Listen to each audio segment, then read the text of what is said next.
Hi there. Today on the show, we have got Dr. Debi Silber here with us. I am so honored and delighted to have you here. Welcome to the show. Looking forward to our conversation. Thanks for having me. I am so excited to have you here, Dr. Debi, and get into the remarkable work you do. So I'm going to try to do some justice here to all of your experience and accolades and all of that. You are the founder of the Post-Betrayal Transformation Institute. You're a holistic psychologist, a health, mindset, and personal development expert. You are the author of Trust Again and two-time number one international best-selling author of The Unshakable Woman and From Hardened to Healed. You're a TEDx speaker. I just saw that remarkable TEDx. I think there's a couple of them that you've done, but I was watching one of those. And the list goes on and on. I just love the work you do. Give us the backstory, how and why you got into this line of work. Yeah, I'm in business 32 plus years, but with the Post Betrayal Transformation Institute, you can imagine you don't study something and open up an institute to help people heal from betrayal unless you've been through it, and that was the case with me. So I was in health and mindset, personal development, and then I had a really painful betrayal from my family. Thought I did what I needed to do to heal from that. It happened again a few years later. This time it was my husband. That was the deal breaker. Got him out of the house, looked at the two experiences, thinking, what's going on here? Like, am I the poster child for betrayal or what's happening? And usually I go to books or take a course or something to help me learn and understand. There wasn't anything on this. So I don't know what came over me, but here I was, 4 kids, 6 dogs, a thriving business, and I enrolled in a PhD program. And it was in, like, I had to study this at the PhD level. It was in transpersonal psychology, the psychology of transformation and human potential. And while I was there, I did a study.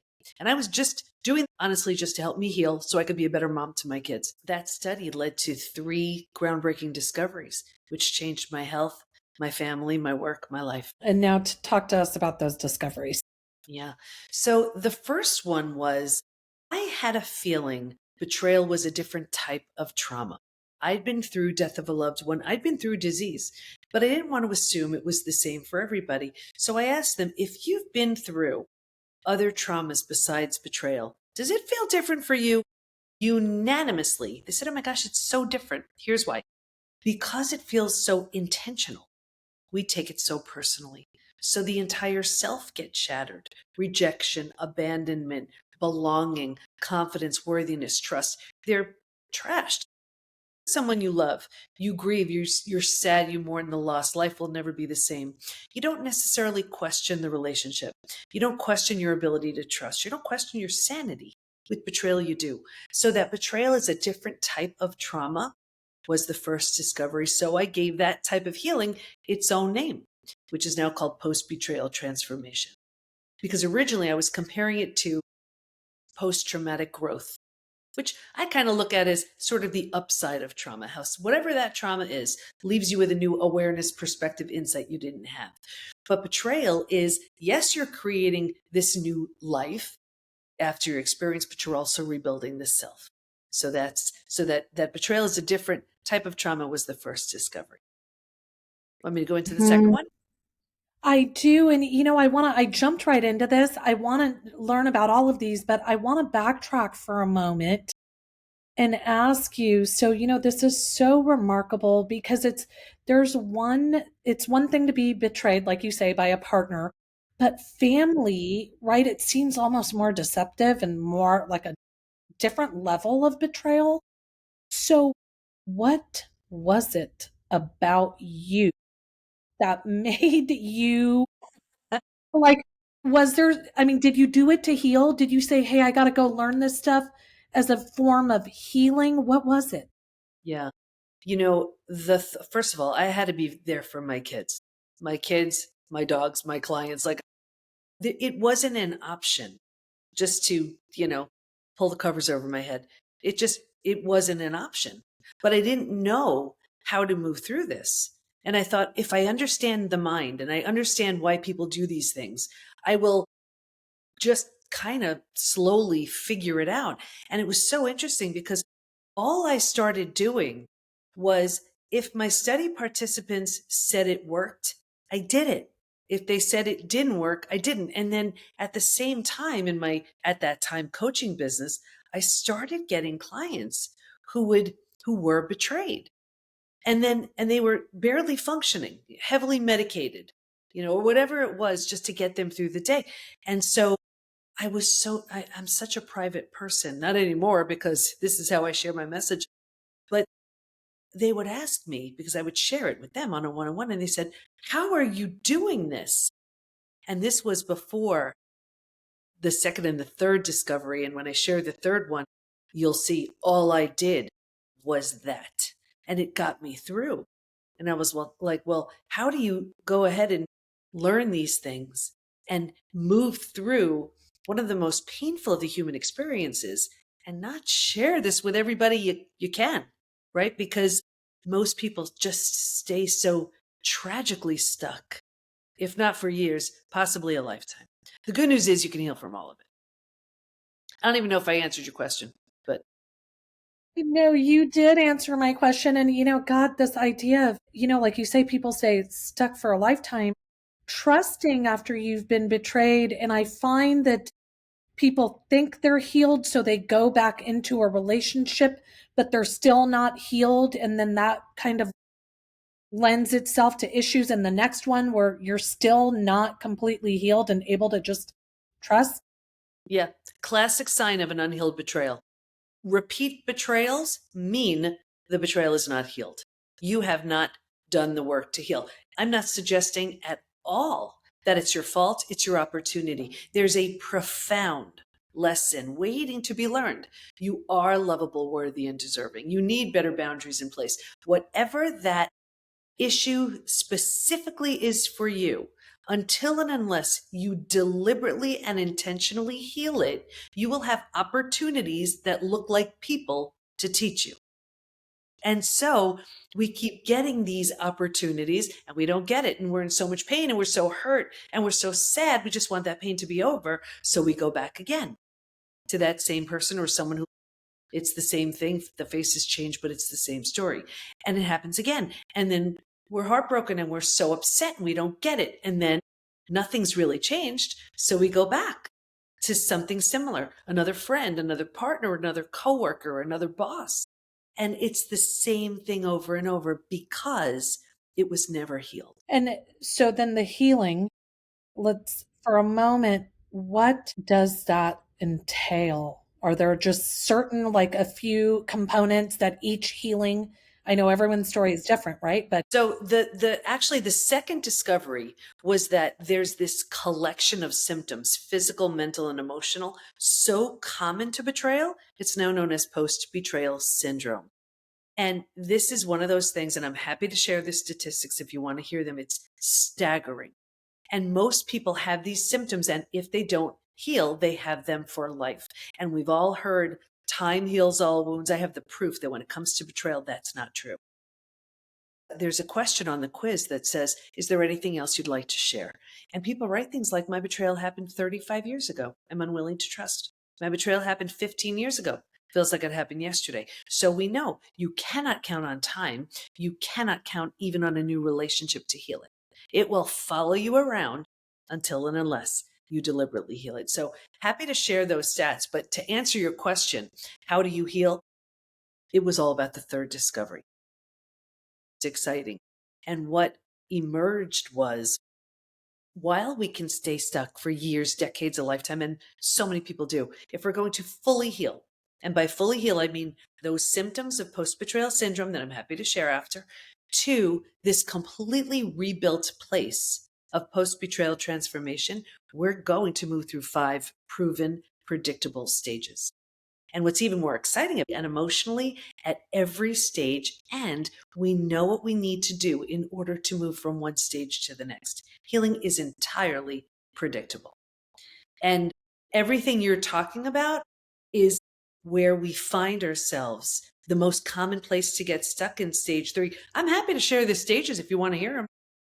oh my goodness, I want to hear it all. I want to hear the stages, the symptoms. I want to know the statistics, Yeah. please. Sure. Okay. So this is, I mean, it's in trust again. It's what all of our coaches are certified in. It's all we do within the PBT Institute. I'll give you a very boiled down version right here. Stage one, before it happens. And if you can imagine 4 legs of a table, the 4 legs being physical, mental, emotional, and spiritual. What I saw with everybody, me too, was a heavy lean on the physical and the mental, thinking and doing. We're so good at that, and kind of neglecting or ignoring the emotional and the spiritual, feeling and being. Well, if a table only has 2 legs, it's easy for that table to topple over. That's us. Stage 2, shock, trauma, D-Day, Discovery Day, the scariest of all of the stages. Here's where it's like someone just takes a mask off and reveals who they've been. It's a shock to the body, the mind, the heart. And this is the breakdown of the body, the mind, and the worldview. So, right here, you've ignited the stress response. You're now headed for every single stress related symptom, illness, condition, disease. Your mind is in a complete and total state of chaos and overwhelm. You cannot understand what just happened. This makes no sense. And your worldview has just been shattered. Your worldview is your mental model. It's the rules that govern you, that prevent chaos. This is who you trust. Don't go here. These are the rules. And in one earth shattering moment or series of moments, every rule you've been holding to be real and true is no longer. The bottom has bottomed out on you, and a new bottom hasn't been formed yet. This is terrifying. But think about it.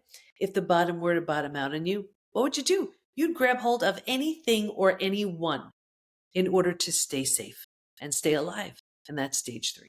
Survival instincts emerge. It's the most practical out of all of the stages. If you can't help me, get out of my way. How do I survive this? Who can I trust? Where do I go? Here's the trap, though. Stage 3, as I mentioned, this is the one we get stuck in. And here's why. Once you've figured out how to survive your experience, because it feels so much better than the shock and trauma of where you just came from, we think it's good. We're like, okay. And because we don't know there's anywhere else to go, we don't know about stage 4 or stage 5. Transformation doesn't even begin until stage 4. But because we don't know there's anywhere else to go, we set up camp here. We're not supposed to, but we don't know that. And 4 things happen. The first thing is we get all those small self benefits. We get to be right. We get someone to blame. We get sympathy from everyone we tell our story to. We get our story. We love our story. And on some level, we're not getting much else. So we think that's good. And so we plant deeper roots. And now, because this is where we are and this is what we're doing, the mind starts doing things like, maybe you deserved it. Maybe you're not that great. Maybe this, maybe that. So we plant deeper roots. And now, because we're here again longer than we should be, and these are the thoughts we're thinking, well, this is the energy we start putting out. Like energy attracts like energy. So now we start attracting people and circumstances and relationships to confirm, yep, this is where we belong. This is where we join that lame support group. We will actually sabotage our healing because we don't want to outgrow our people. This is where we will actually sabotage our healing because we're afraid to outgrow the betrayer. You see, it gets worse, but I'll get you. Because it feels so bad, but we don't know there's anywhere else to go. Right here, we start using food, drugs, alcohol, work, TV, keeping busy, reckless behavior to numb, avoid, and distract ourselves from this painful place. So think about it. We do it for a day, a week, a month. Now it's a habit, a year, 10 years, 20 years. So I can see someone 20 years out and say, that emotional eating you're doing, that numbing in front of the TV, that drinking, do you think that has anything to do with your betrayal? And they'd look at me like I'm crazy. They'd say it happened 20 years ago. All they did was lock themselves in stage 3 and stay there. Does that make sense? Mhm. Yeah. So, I mean, that's it. Wow. Yeah. And I'm happy to get you out of stage 3. Yes. Get us out of stage 3. But you know what I will say? It's so interesting because I know time doesn't heal all wounds, but there is this aspect of you start kind of emotionally detaching or caring less about them, which may get confused with some level of transformation or healing. Exactly. But that's like where people say, no, I'm fine as long as I don't see them. That's not healed. That's not Yes. healed. That's hardened. And in fact, it's funny. I just said from hardened to healed. I wrote the book From Hardened to Healed for people who are so tragically stuck in stage 3. It's like you've been through the worst of it already. Why in the world are you staying in the place where you have the most symptoms of post betrayal syndrome, where you experience repeat betrayals, where life stinks, your health, your work, your relationships? It's all at best average because you haven't undergone that transformation that you deserve, that's waiting for you in stages 4 and 5. And, Okay. so I'll finish. Yeah. And you'll see it so clearly. So stage 4, if you are willing, willingness is a big word right here because many of us are not. If you're willing to let go of your story, all it gives you, grieve, mourn the loss, a bunch of things you need to do, you move to stage 4. Stage 4 is finding and adjusting to a new normal. So here's where you acknowledge, I can't undo what happened, but I control what I do with it. Just in that decision, you're turning down the stress response. You're not healing just yet, but with that, you just stop the massive damage you are picking up in stages 2 and stage 3. Stage 4 feels like if you've ever moved. If you've ever moved to a new house, office, condo, apartment, whatever, like all your stuff's not there, it's not quite cozy yet, but you're like, yeah, we got this, we got this. And what's so interesting is if you were to move, you don't take everything with you. You don't take the things that don't represent who you're ready to become in that new space. And what I found was there's this one spot as we leave stage 3 and move to stage 4. If your friends weren't there for you, you're done. That lame support group, you're done. The betrayer who's not changing, you're done. And people say to me all the time, what the heck? Is it me? Yes, it is. You're undergoing a transformation. If they don't rise, they don't come along. So it's very common to have shifts in friendships and all that kind of stuff as we're moving into stage 4. Once you've settled into this space, you've made it cozy, you've made it mentally home, you move into the 5th, most beautiful stage. And this is healing, rebirth, and a new worldview. The body starts to heal. Self-love, self-care, eating well, exercise. You couldn't do that before. You were surviving. You didn't have the bandwidth. Now you do. The mind is making all kinds of new rules, new boundaries based on the road you just traveled. And you have a new worldview based on everything you see so clearly now. And the 4 legs of that table, in the beginning, it was all about the physical and the mental. By this point, we're so solidly grounded because we're focused on the emotional and the spiritual too. Those are the 5 stages. Wow, this is so beautiful and so powerful. Now, let me ask you, Dr. Debbie, I mean, what there are some people who will realize I'm not healed, right? While it sounds like the majority of people just believe, okay, with time and whatever, and I meet another partner and think they're healed. What does it take to come to that discovery? Is there a certain element, something, a trait, a belief? Yeah. Well, knowing the 5 stages, pretty much when I say it, you can kind of assess where you are. But I'll give you sort of an overview of how it shows up in your health, in your work, in your relationships. And I would love to share the stats of post betrayal syndrome if you want to hear it. But in relationships, this is how you know if it's still lingering. I see it in relationships in one of 2 ways. The first is that repeat betrayal that we spoke about, right? The faces change, but it's the same thing, been learned, right? Or the other way is the big wall goes up. Like, nope, been there, done that. I am not taking a chance. I am not risking that level of vulnerability again because I cannot take a chance on my heart taking that kind of hit again. That's not healed. That's hardened. We think it's coming from a place of strength, and it's not. It's coming from fear. And I'll get to the health and the work, how you know you're not healed. But just to sort of close the loop on my story, just so you see it in action, I had the first betrayal from my family. I thought I healed, right? Time happened, and then it was my husband. Now, look at what I did. For me, I never thought about doing something for myself. It was all about the kids, the dogs, the husband, everything, the work. And for me to enroll in a PhD program, I didn't know how I was going to pay for it. I didn't know how I was going to manage the time. I was 50 years old. I didn't know how to do papers. But it was such a drastic change where it was the first time I ever did something for me just to help myself. And it changed my entire life. Lesson learned.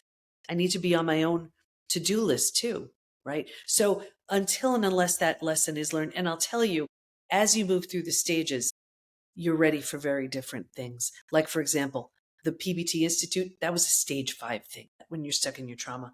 And then also, when you're in stage 5, it's really clear to see around you who is, if it's safe and in your best interest to heal and rebuild or not. So with my family, I was in stage 5. Nobody was changing. So I healed and moved along. With my husband, I absolutely moved to stage 5 on his own. He transformed as well. And not long ago, we married each other again. New rings, new vows, a new dress, and our 4 kids is our bridal party. Now, I can promise you, I never in a billion years would have done anything like that if I didn't transform and if he didn't either, because then you're setting yourself up for the same thing. Okay, this makes the It's, story. it's a very, You were going to say it's a very yeah, it's that, and I know how crazy it is. And just to add to the level of craziness, I'm a highly sensitive empath with integrity as my highest value. So there was, to me, there's probably nothing worse that can be done.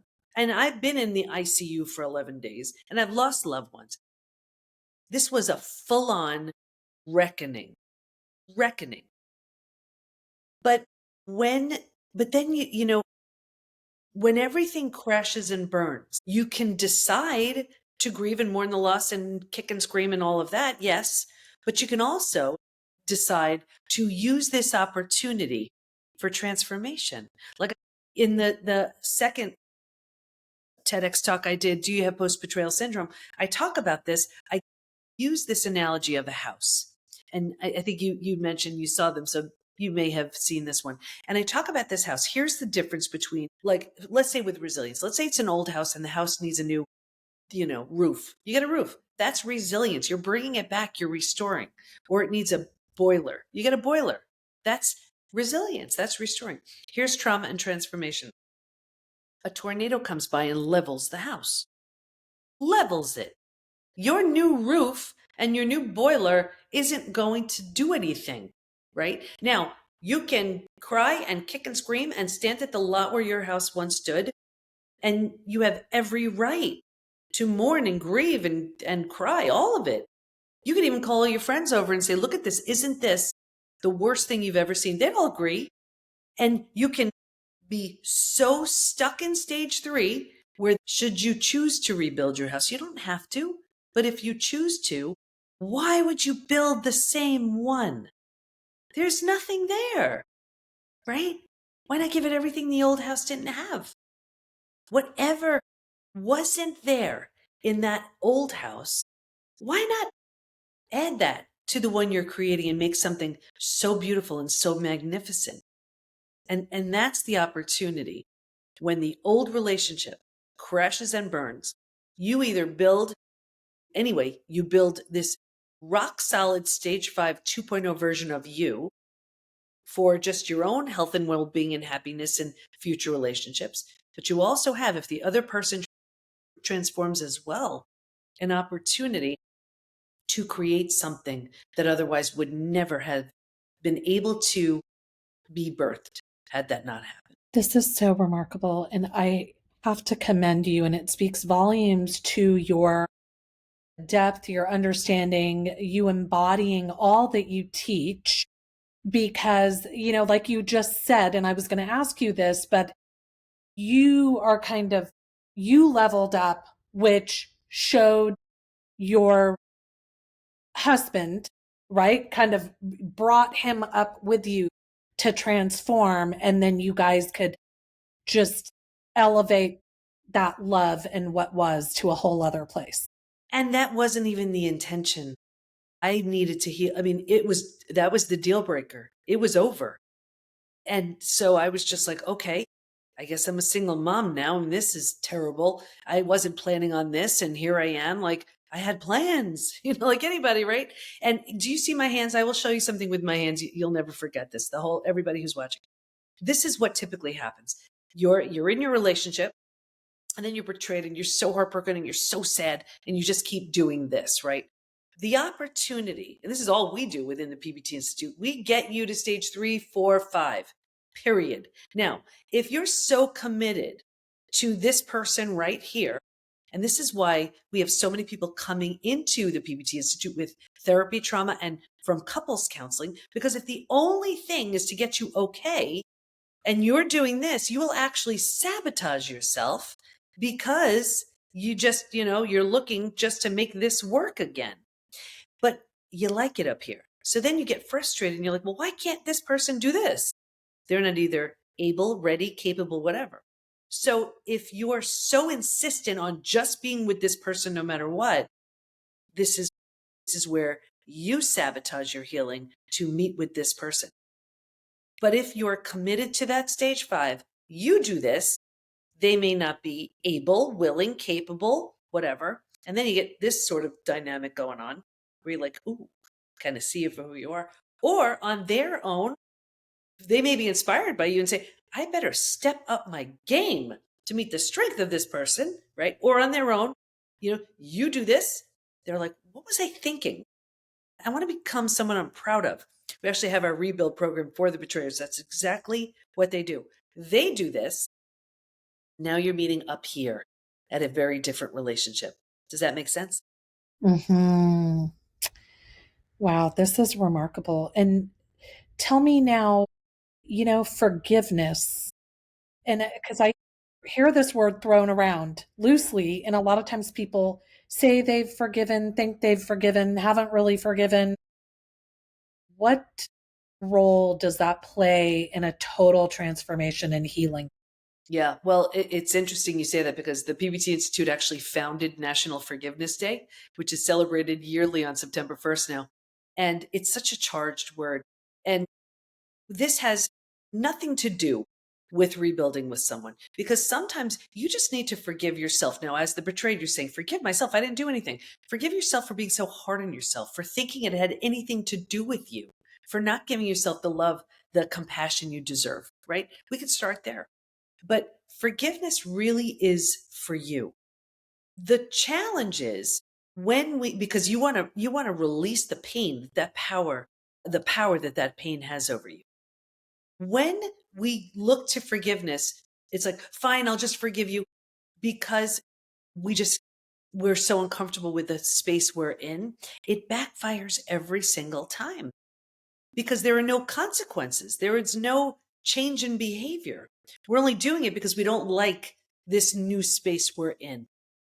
You know, there was a study I read doing my study, and I remember it said, if you feel safe and valued and you forgive, you feel better. If you do not feel safe and valued and you forgive, you feel worse. And when I was writing Trust Again, I kicked it up a notch because I think we should forgive for ourselves just to release the power of that pain, whether you reconcile or not. That's not the issue. Forgiveness and reconciliation, two totally different things. But I changed it and I said, what if we use the word rebuild, exchanged it for forgiveness and said, if you feel safe and valued and you rebuild, you could feel better. If you do not feel safe and valued and you rebuild, you feel worse. Rebuilding a new relationship, that has so much to do with the other person. And here's an analogy where you could see it so clearly. You mentioned trust before. I look at trust as a brick wall. The only way I know of a brick wall being built is brick by brick by brick. So like same thing, every opportunity someone has to show that they're trustworthy, that's a brick in that brick wall, right? So it could take a really long time to build. And then in that one moment, the whole thing can come shattered, dismantled. It's a pile of rubble on the ground. Now, you have every right to look at the rubble of bricks and say, I don't have the least bit of interest in watching that thing get rebuilt. No way. Walk away. Totally fine. However, if you choose to watch that brick wall be rebuilt, that would be your job. The betrayer needs to be a really good bricklayer. And they put the bricks back just how it went up the first time, brick by brick by brick. But here's what I see. I see the betrayer shattering the brick wall. They don't have much of an interest in rebuilding it The betrayed is in so much pain. So like, fine, I'll rebuild it. No, no. That's why they never feel safe. That's why they never, there's this sense of hypervigilance, right? That's not their job. Does that make sense?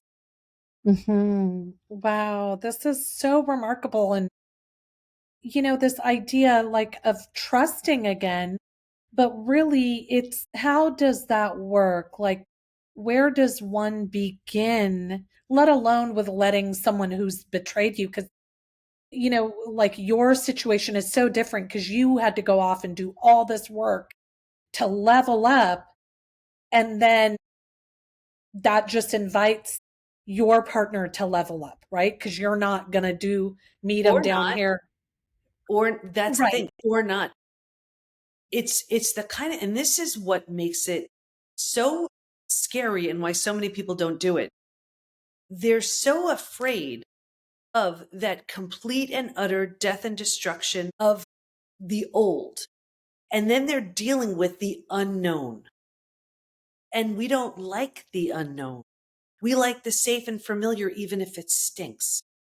And so without, and actually there were three groups in the study who did not heal. And this is just based on what we're saying. I just want to share this. One, it was the group, they had their story, they were sticking with it. They were so deeply rooted in stage 3. They were betrayed. That was it. The world's got to know. That's it.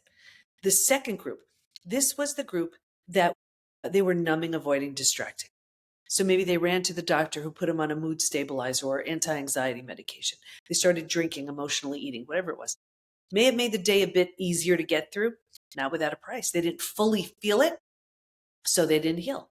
We have a saying within the PBT Institute, face it, feel it, heal it. You cannot heal if you're unwilling to become uncomfortable. The third group, though, this was the group where the betrayer had very little consequences, whether it was out of financial fear, not wanting to break up a family, religious reasons. This was a big one. They did all they could to turn the other cheek, look the other way. I saw two things with this group. Number one, a further deterioration of the relationship. And number two, this group was the most physically sick. They had the most symptoms of post-betrayal syndrome. Your broken heart can't take that. But they're either so afraid or feel so obligated to, this is what's so interesting too. The betrayer is the one who destroys the relationship as it was. Yet when the betrayed says, well, I don't want to be the one to break up a family, or whatever. And meanwhile, that's, look what's happening here. They're taking the full and complete responsibility for being the one who would be breaking up a family when the only reason they're in that situation to even consider this was because of their partner's actions and behaviors. So, it's a lot to unpack and move through, and I would never suggest what's right or wrong for everyone or anyone. But I know, and it's interesting, in the PBT Institute, we have a very specific kind of demographic. It's not just for people who've been betrayed, because not everyone betrayed wants to heal. And I know that sounds crazy, but they're comfortable in stage 3. They've made it work. They know what to expect. And even though it could be so much better, they're staying with the known familiar. You know what this is like? This is like, let's say there are two friends. And I used to be in health and weight loss and everything. Two friends, and they're both overweight, 30 pounds overweight. And one of them decides, I'm so done with that. I'm just so done. And let's say it's two women, and she decides, I am just losing these 30 pounds. And she loses the weight and she feels great and she's exercising. And then she says to the other one, come on, I'll help you. It is so much better over here.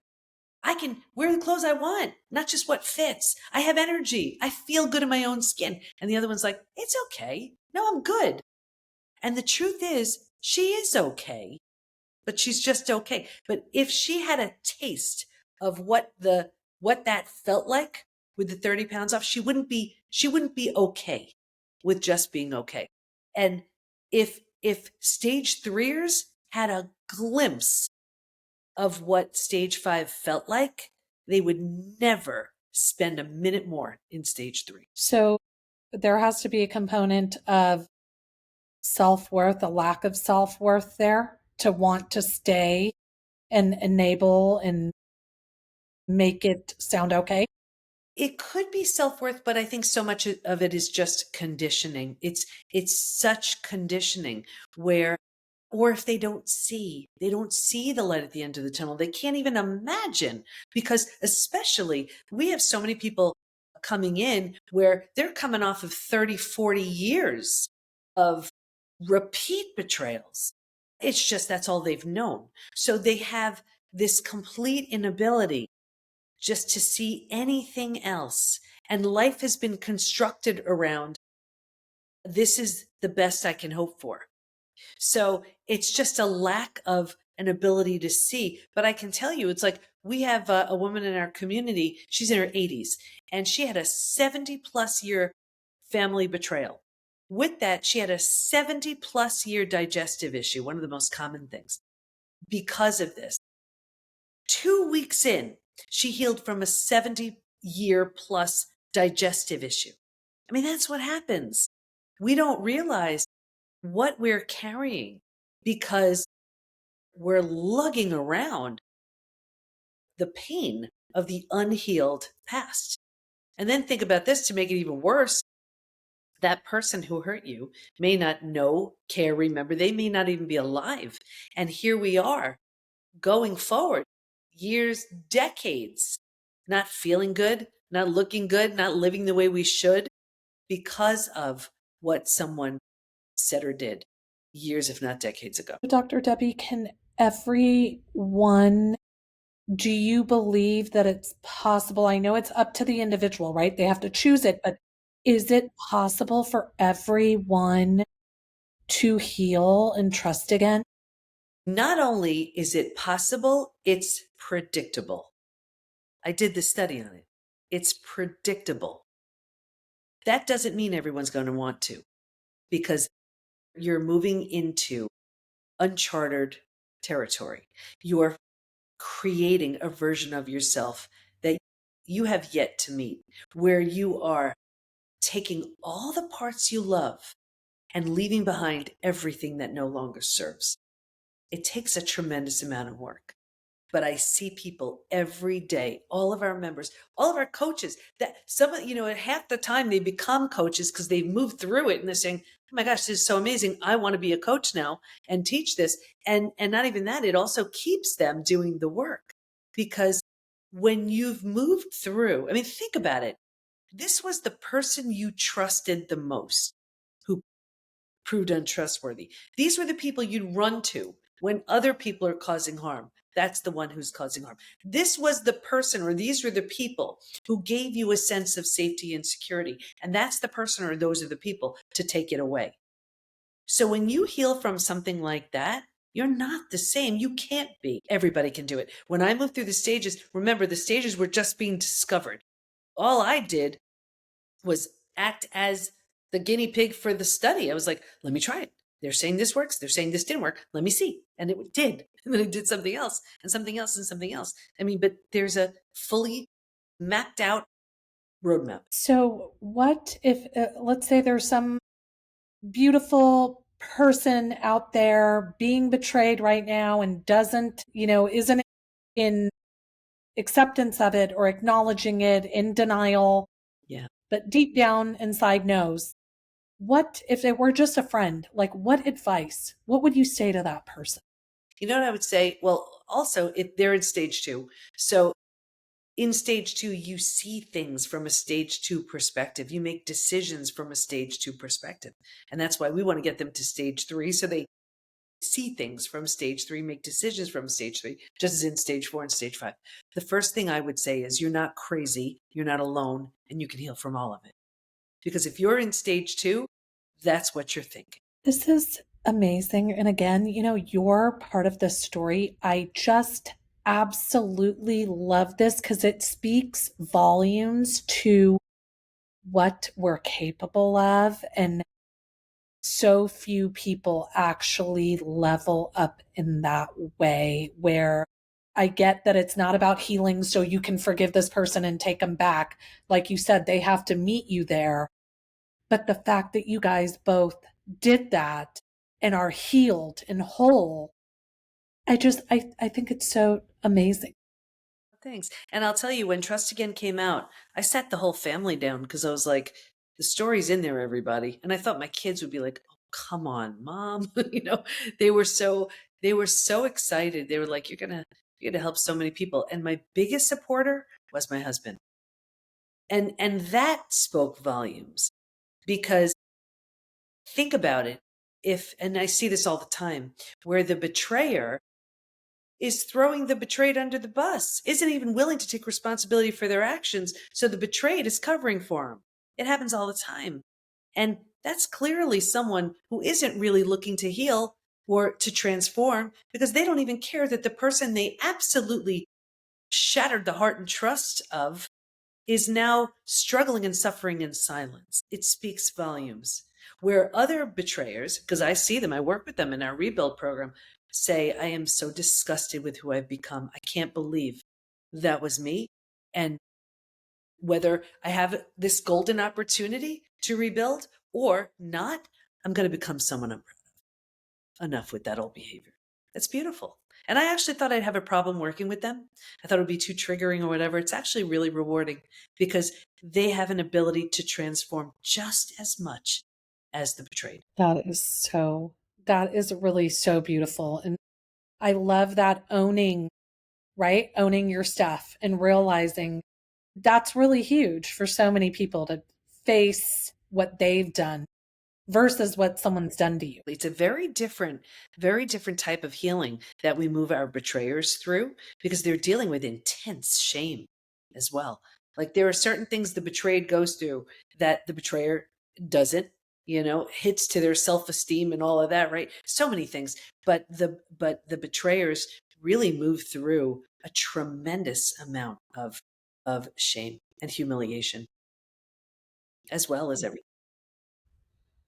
And this is so amazing, this idea of someone who is shamed or feeling shame, not being shamed and being able to heal, right? Because sometimes that can just kind of put you out there on your own where you're not able to come to terms with that or ever kind of fess up or Oh, sure. own it.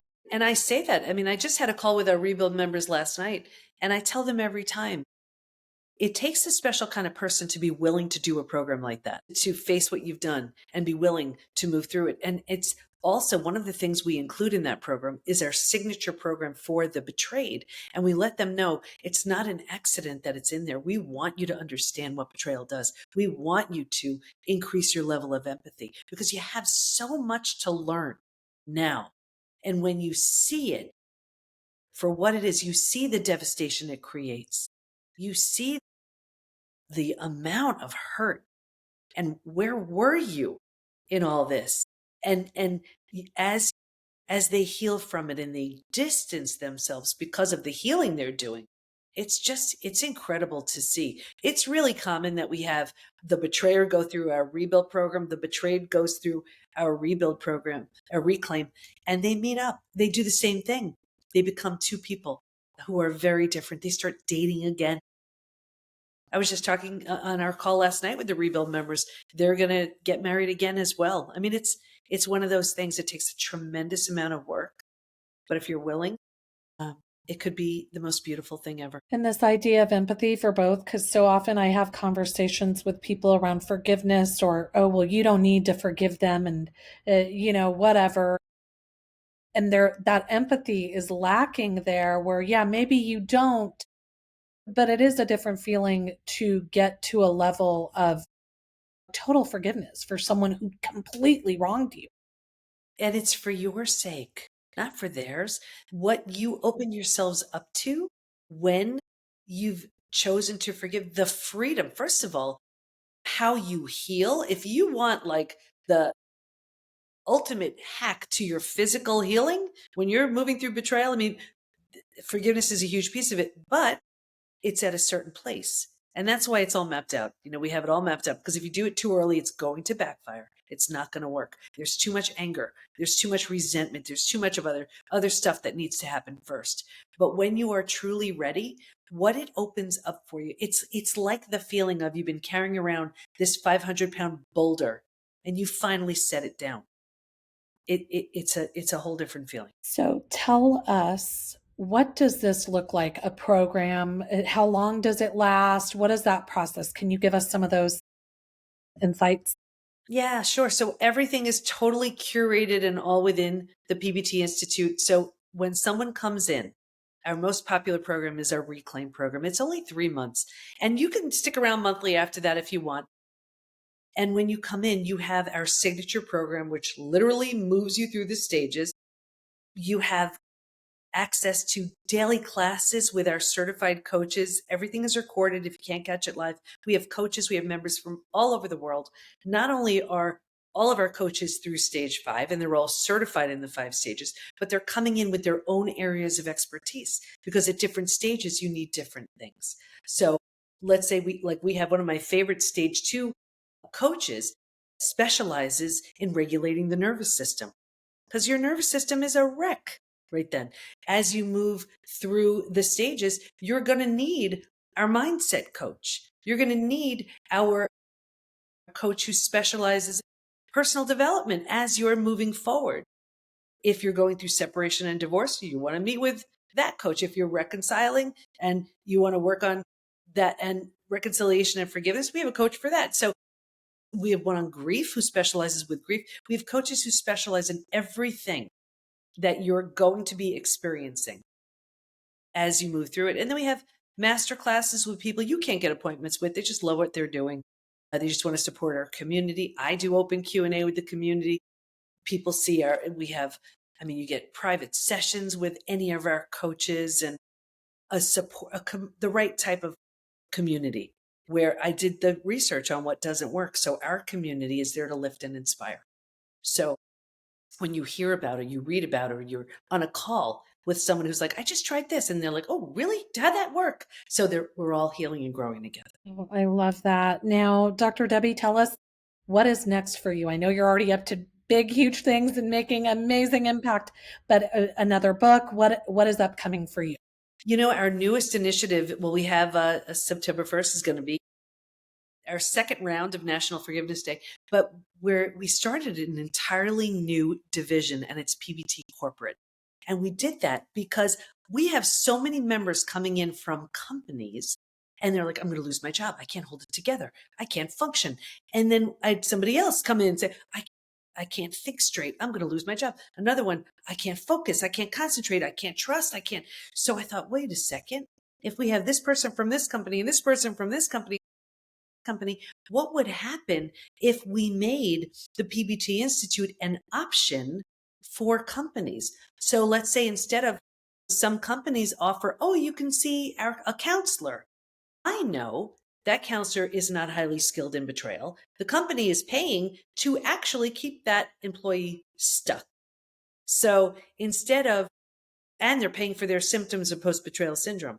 So instead of paying to keep them stuck and paying for their symptoms, we're trying to go into companies. So if someone is struggling with betrayal, the PBT Institute is an option for them. And that's what we're working on. That is so amazing. So a couple of things. First and foremost, this has been such a remarkable conversation. You are so amazing, so insightful. I think people are going to have so many incredible takeaways from all of what you've shared. And I just thank you so much for your time today. Thank you so much. It's people like you that give people like me a voice. Thank you. Oh, I love it. Well, you're amazing. And you've already said so many amazing things. But in closing, if there were just one message, your hope for everybody, what is that closing message? That I would say, even though it happened to you, it's not about you. Do the work to heal, if not for you, for those you love. You'll be a better friend, leader, parent, whatever. So just do the work to move out of stage 3 into 4 and 5, where life gets really fun. Oh, that is such a beautiful closing message. You've been so awesome. Thank you so much. Thank you. Thank you.